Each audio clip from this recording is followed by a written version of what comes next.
జై శ్రీమన్నారాయణ.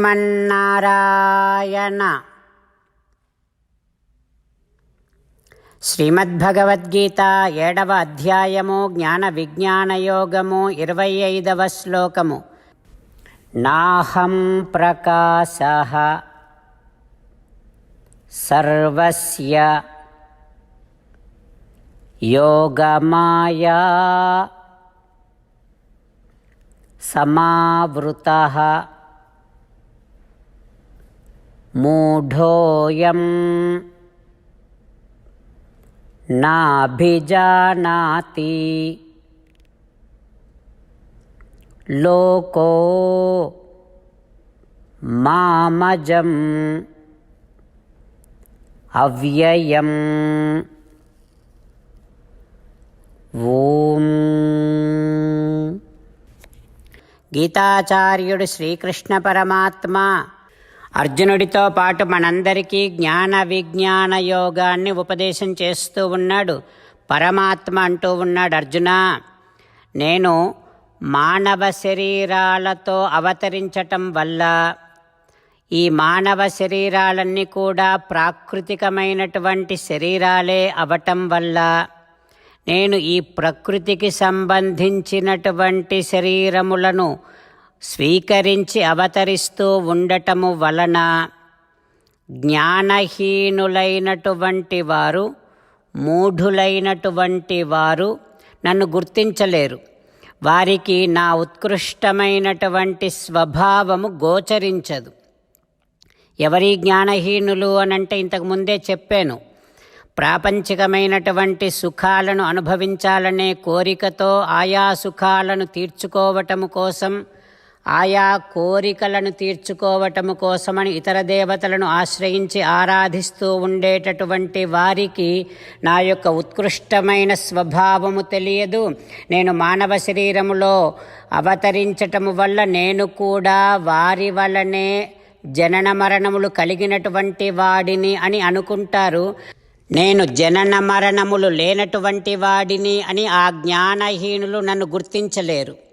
నేను శాశ్వతమైనటువంటి వాడిని అని ఆ మూఢులు నన్ను గుర్తించలేరు అంటూ శ్రీకృష్ణ పరమాత్మ తను మనలాంటి మానవ శరీరములను స్వీకరించి అవతరించటం వల్లనే మనము భగవంతుడిని గుర్తించలేకపోతున్నాము అని చెబుతూ ఉన్నాడు. పరమాత్మ శ్రీరాముడిగా శ్రీకృష్ణుడిగా వేంచేసినప్పుడు మనము ఉంటాం. కానీ ఇందాక భగవానుడు చెప్పినట్టుగా మనలాంటి శరీరంలోనే ఉన్నాడు కనుక అతడిని గుర్తించకపోవటం వల్ల ఇంకా మనము జన్మిస్తూనే ఉన్నాము. కానీ ఆ భగవంతుని పాదధూళి సోకిందేమో, అదృష్టవశాత్తు మనము మానవులుగా జన్మించాం. అయితే ఇప్పుడైనా భగవంతుని గుర్తించాలి మనం. ఎట్లా? ఇప్పుడేవి మానవ శరీరాలలో భగవానుడు అవతరించి లేడు మన సమకాలములో. కానీ శాస్త్రములో చెప్పినట్టుగా, పరమాత్మనే చెప్పినట్టుగా, నేను మీకందరికీ సులభుడనై విగ్రహ రూపములో వేంచేసి ఉన్నాను దేవాలయములలో అని భగవానుడే చెప్పాడు. ఇప్పటికైనా ఆ నిజాన్ని గుర్తించి అనేకమైనటువంటి దేవాలయములలో రాముడిగా, కృష్ణుడిగా, త్రివిక్రముడిగా, నరసింహుడిగా వేంచేసి ఉన్నటువంటి ఆ స్వరూపములన్నీ కూడా సాక్షాత్తుగా శ్రీమన్నారాయణుడే అని గుర్తించి ఆరాధించి ఆ శ్రీమన్నారాయణుణ్ణే మనము శరణు వేడుకొని ఈ జనన మరణ చక్రములో నుండి విముక్తులమయ్యేటటువంటి నిరంతర ప్రయత్నము చేస్తూ ఆ పరమాత్మ పలికిన పలుకులను అదే విధంగా పలికే ప్రయత్నం చేద్దాం. నాహం ప్రకాశః సర్వస్య యోగమాయా సమావృతః మూఢోయం నాభిజానాతి లోకో మామజమవ్యయం. అంతేకాకుండా మనం ప్రతిరోజు శ్రీమన్నారాయణుడికి ఒక 8 పనులు చేస్తాం అని మాట ఇద్దాం. ఎందుకంటే శ్రీకృష్ణ భగవానుడు 18వ అధ్యాయములో 65 నుండి 70వ శ్లోకాల ద్వారా శ్రీమద్భగవద్గీత అంతటికీ సారభూతముగా మనకు 8 పనులు చేయమని చెప్పాడు. అలా చేస్తే చాలు, నేను మిమ్మల్ని అన్ని విధాలుగా రక్షిస్తా అని ప్రమాణపూర్వకముగా ప్రతిజ్ఞ కూడా చేశాడు. అందుకని శ్రీమద్భగవద్గీతను అంతటినీ విన్న తర్వాత అర్జునుడు కూడా చివరకు కరిష్యే వచనం తవ, కృష్ణ నువ్వు చెప్పినట్టే చేస్తా అని అన్నాడు. కనుకనే భగవానుడు అర్జునుడికి అన్ని విధాల విజయాన్ని అందించాడు. మనం కూడా ప్రతిరోజు శ్రీమన్నారాయణుడికి ఆ రకంగానే మాట ఇద్దాం. 8 పనులు చేస్తాం అని మనము మాట ఇస్తే అది అష్టాక్షరీ మహామంత్ర జపము చేసినటువంటి ఫలితాన్ని మనకు ప్రతిరోజు ఇస్తుంది. ఇట్లా మాట ఇవ్వటం కంటే గొప్ప పూజ, యజ్ఞము, తపస్సు మరొక్కటి లేనే లేదు. అందుకని నేను అంటూ ఉంటాను, మీరు మనస్సులో భావిస్తూ ఉండండి. ఈ రకంగా మనము మాట ఇస్తూ ఉంటే శ్రీకృష్ణ భగవానుడి ముఖారవిందములో కలిగేటటువంటి ఆనందాన్ని మనం ప్రతిరోజు దర్శిద్దాం, ఆస్వాదిద్దాం. జై శ్రీమన్నారాయణ. హో శ్రీమన్నారాయణ, నువ్వు చెయ్యమన్నట్టే నేను నిన్నే సంతతము ధ్యానము చేస్తూ ఉంటా. హో శ్రీమన్నారాయణ, నువ్వు చెప్పినట్టే నేను నీ భక్తుడిగానే ఉంటా. హో శ్రీమన్నారాయణ, నువ్వు చెయ్యమన్నట్టే నేను నా విధులను, కర్తవ్యాలను నీ సేవగా, నీ తృప్తి కోసమనే సక్రమంగా నిర్వర్తిస్తూ ఉంటా. హో శ్రీమన్నారాయణ, నువ్వు చెప్పినట్టే నేను నీవాడిని అనే మహావిశ్వాసముతో నీకే నమస్కరిస్తూ ఉంటా. హో శ్రీమన్నారాయణ, మామేకం శరణం వ్రజ, నన్ను ఒక్కడిని మాత్రమే శరణు వేడుకో అని నువ్వే అన్నావు కనుక నేను నిన్ను ఒక్కడిని మాత్రమే శరణు వేడుకుంటా. హో శ్రీమన్నారాయణ, మా శుచః, ఇక దుఃఖించకు అని నువ్వే నాకు భరోసా ఇస్తున్నావు కనుక నేను ఇక దుఃఖించను. హో శ్రీమన్నారాయణ, నువ్వు చెప్పినట్టే నువ్వు నా కోసమని అనుగ్రహించినటువంటి శ్రీమద్భగవద్గీతను ప్రతిరోజు కనీసము ఒక్క శ్లోకాన్నైనా జ్ఞాపకం చేసుకుంటూ శ్రీమద్భగవద్గీతను అనుసంధానము చేస్తూ ఉంటా. హో శ్రీమన్నారాయణ, నువ్వు చెప్పినట్టే నువ్వందరి కోసమని చెప్పినటువంటి శ్రీమద్భగవద్గీతను తెలియని భక్తులందరికీ తెలియచేసే నా వంతు ప్రయత్నాన్ని నేను నిరంతరము కొనసాగిస్తూనే ఉంటా. హో శ్రీమన్నారాయణ, నేను నువ్వు చెప్పినట్టే చేస్తా, నీకు నచ్చినట్టే ప్రవర్తిస్తా, నీకోసమే పని చేస్తూ ఉంటా. కరిష్యే వచనం తవ. ఇప్పుడు శ్రీమద్భాగవతాన్ని అనుసంధానం చేసుకుందాం.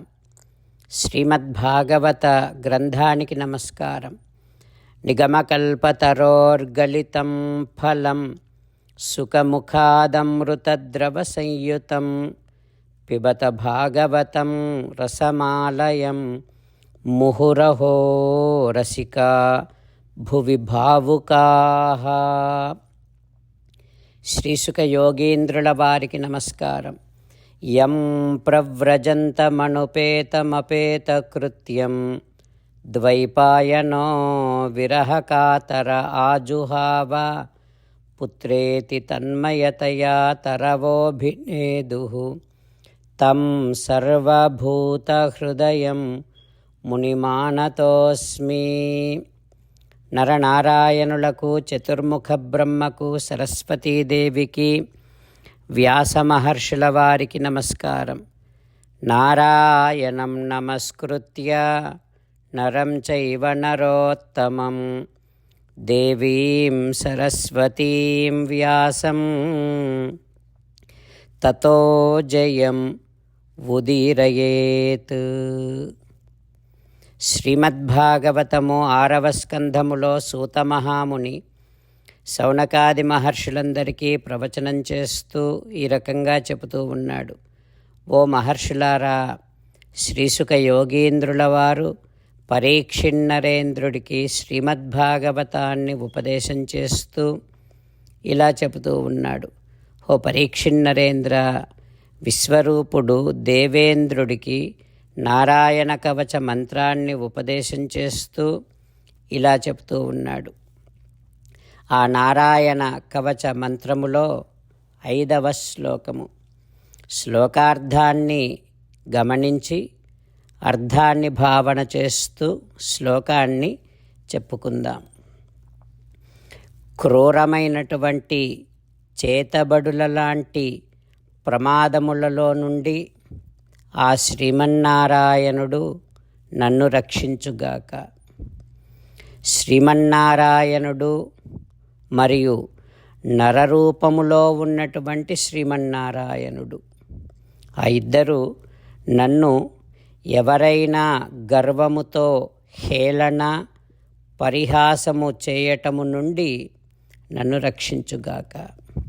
అంతేకాక నన్ను గర్వము నుండి రక్షించుగాక. ఇక యోగనాథుడైనటువంటి దత్తాత్రేయుడిగా అవతరించిన శ్రీమన్నారాయణుడు భక్తి మార్గము నుండి నేను పతనము కాకుండా నన్ను రక్షించుగాక. శత్రువులు నేను చేసేటటువంటి యాగములో, నేను చేసేటటువంటి ఆరాధనలో ఎటువంటి విరోధములు కలిగించకుండునట్టు యోగనాథుడైనటువంటి దత్తాత్రేయుడి రూపములో ఉన్న శ్రీమన్నారాయణుడు నన్ను రక్షించుగాక. జ్ఞానప్రదాత అయినటువంటి కపిలుడిగా అవతరించిన సకల కళ్యాణ గుణాకరుడైన శ్రీమన్నారాయణుడు నన్ను కర్మబంధము నుండి విడిపించుగాక. కామ్య కర్మబంధము నుండి నన్ను కపిలుడిగా అవతరించిన ఆ శ్రీమన్నారాయణుడు రక్షించుగాక. ఈ అర్థాన్నంతటినీ మనసారా భావన చేస్తూ మన హృదయ మందిరములో వేంచేసి ఉన్నటువంటి శ్రీమన్నారాయణుడినే శరణు వేడుకుంటూ శ్లోకాన్ని చెప్పుకుందాం. మాం ఉగ్రధర్మాత్ అఖిలాత్ ప్రమాదాత్ నారాయణః పాతు నరశ్చ హాసాత్ దత్తస్త్వయోగాత్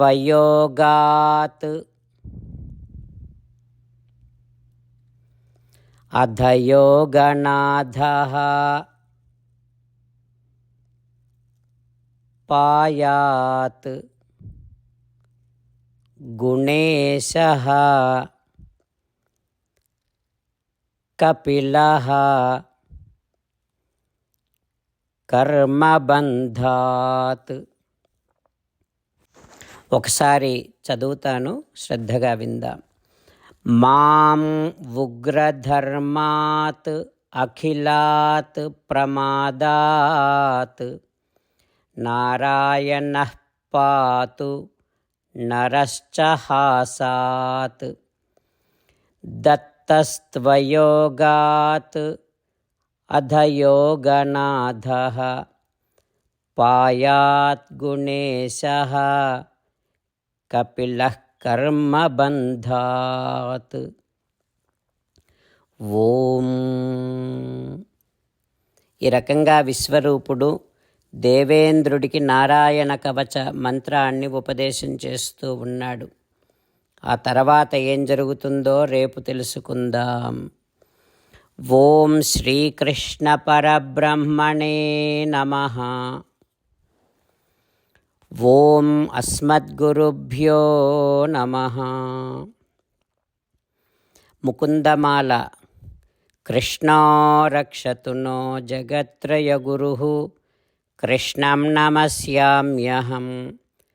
కృష్ణేనామరశత్రవో వినిహతాః కృష్ణాయ తస్మై నమః. కృష్ణాదేవ సముత్థితం జగదిదం కృష్ణస్య దాసోస్మ్యహం. कृष्णे तिष्ठति विश्वमेतदखिलं हे कृष्णा संरक्ष माम्. శ్రీమద్భగవద్గీత 7వ అధ్యాయము 25వ శ్లోకము. నాహం ప్రకాశः సర్వస్య యోగమాయా సమావృతః మూఢోయం నాభిజానాతి లోకో మామజమవ్యయం.